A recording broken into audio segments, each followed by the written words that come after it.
How's it going, everybody? I'm Nate Duval with Duval's Marine. Tonight I'm going to change it up a little bit. I'm going to interact a little more in tonight's video with the set of injectors I'm about to clean. I'm going to try to explain some of the process and what I'm looking for and how I do things when I'm refurbishing in injectors. So if you find a video like this useful or know somebody needs some help, hit that like and subscribe button. Help my videos get out there to somebody who may need my services or help with their fuel system. Let's get to it.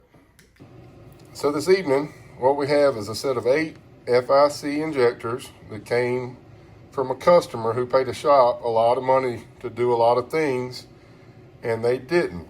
One of the things being is he bought a set of FIC 1440cc injectors, and these are actually 1200cc injectors.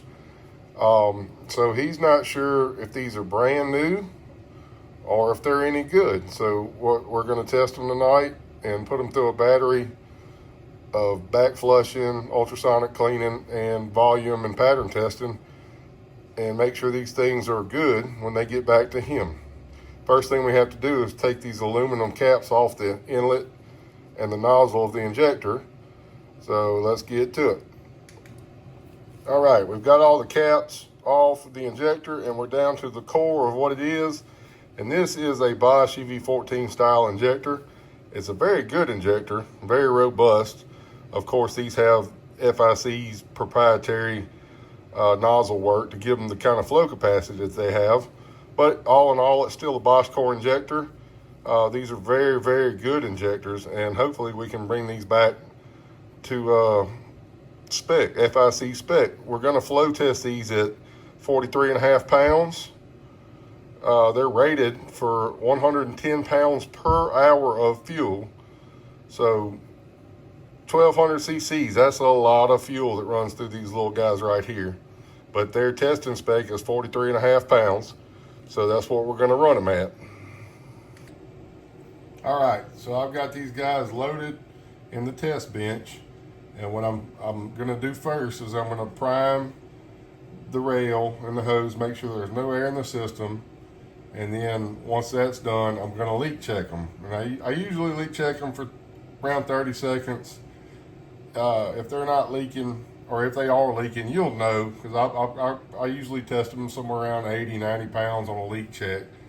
So let's start. So let's start with priming the injectors and the rails, make sure we're free of air.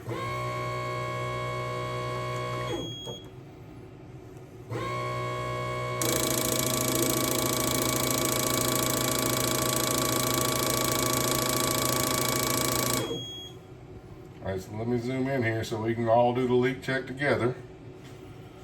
So this is a 30-second leak check. And right now, I'm at 70 pounds.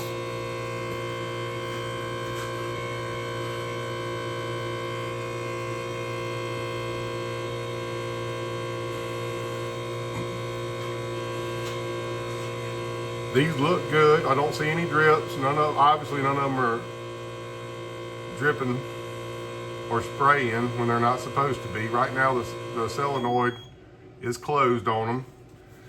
So the next test we're going to run is going to be the resistance check. All right, time for the resistance check. What I'm looking for here is a range of 11 ohms to 16 ohms, preferably on the lower side. As the number creeps up, your injector and the spool and the electrical coil, your coil in there, is getting worn out. So I'd like to see somewhere around 11.8, 12.2, 12.6, something in that neighborhood. And what I'm fixing to do is hit the button and it's going to fire them just like you would in your vehicle, and we'll check the electrical signal.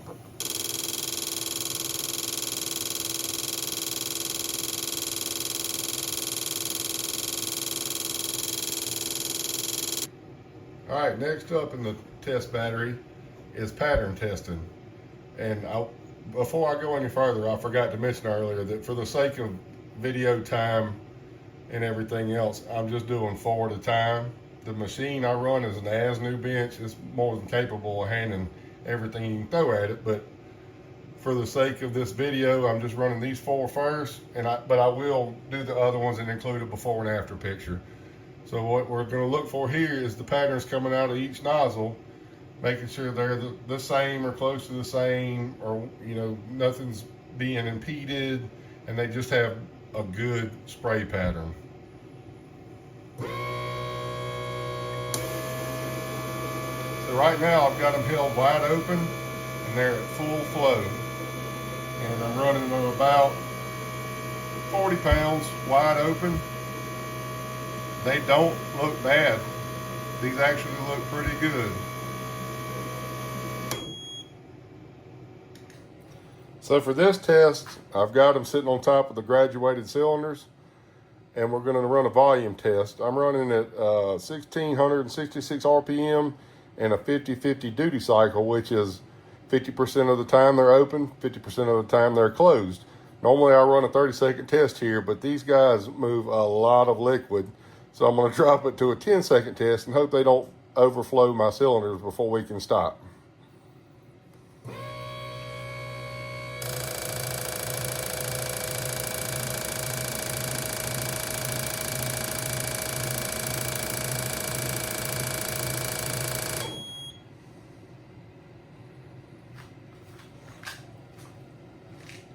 So all in all, these injectors have been sitting on a shelf for quite some time, and they're not too far off from each other. They actually look pretty good.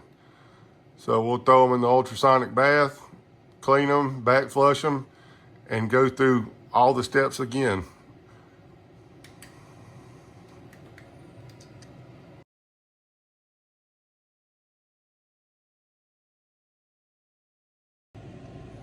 So now we're going to go ahead and run it through the ultrasonic bath. I do it in 10-minute cycles. The bath is heated up to 34, 35 degrees Celsius. Now, I'll run this for 10 minutes along with the machine, reflow them. If they need more, we'll go back in the bath. Sometimes it takes one time, sometimes it takes 2, 3, 4 trips to the bath, and with the ultrasonic cleaning while they're firing, along with back flushing to get them perfectly matched with each other. So let's turn that on. And you can hear them firing. And let's turn the bath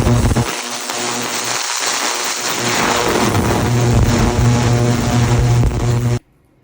One thing I want to mention while these injectors are cooling down from the ultrasonic bath is I get a lot of questions on what fluid I use in my test benches. So I've used a lot of different fluids over the years, but now I stick to Test Right calibration fluid. Hands down, it's the best for testing fuel injectors. It's very similar molecular to gasoline, and it's specifically designed for these benches. And as far as the ultrasonic cleaning fluid that I use, you can use whatever you want to in an ultrasonic cleaner.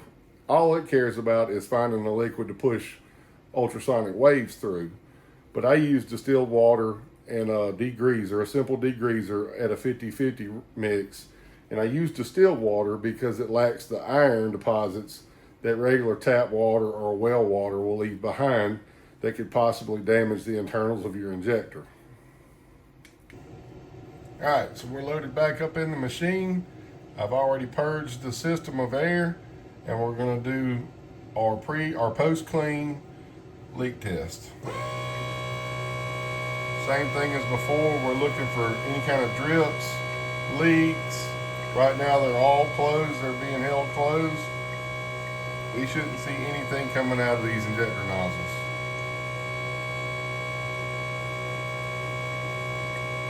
And so far it looks good. Don't typically see a lot of issues with these Bosch injectors having leaks unless they have a lot of trash in them. Alright, same as before we cleaned them. We're going to do a pattern check on these to see what they look like. These flow a lot of fuel. It's kind of hard to tell. They look pretty good before, but we're going to check it again anyways.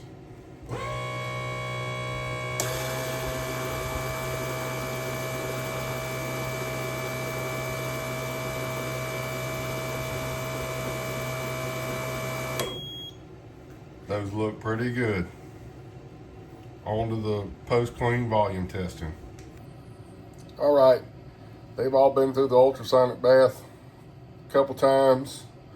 We're gonna run one final volume check and see how they do.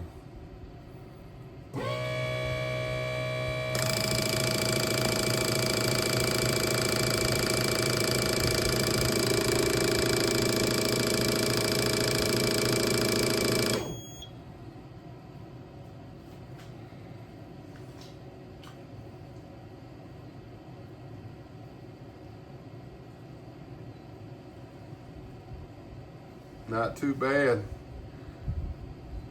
I think we'll call that pretty good.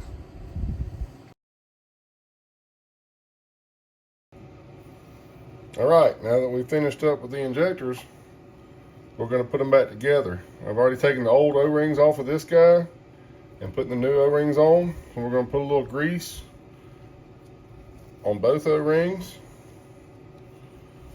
And we're going to slide the FIC caps back on.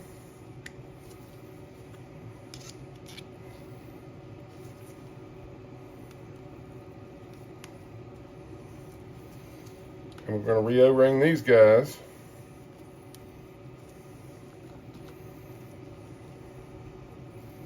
Do the same thing. Put a little grease for the customer for ease of installation.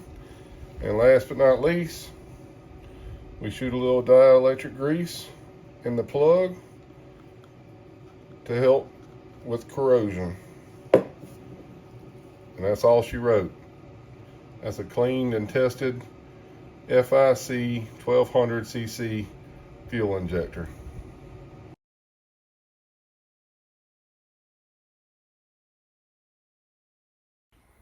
Well, that wraps up the first half of these injectors and this video. I'm going to do the other 4 off camera.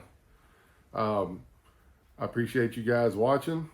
If you found it helpful or know somebody that would find this helpful, please like, share it with them, subscribe to the channel, and drop any comments or suggestions in the comment section below on the video and let me know what you think.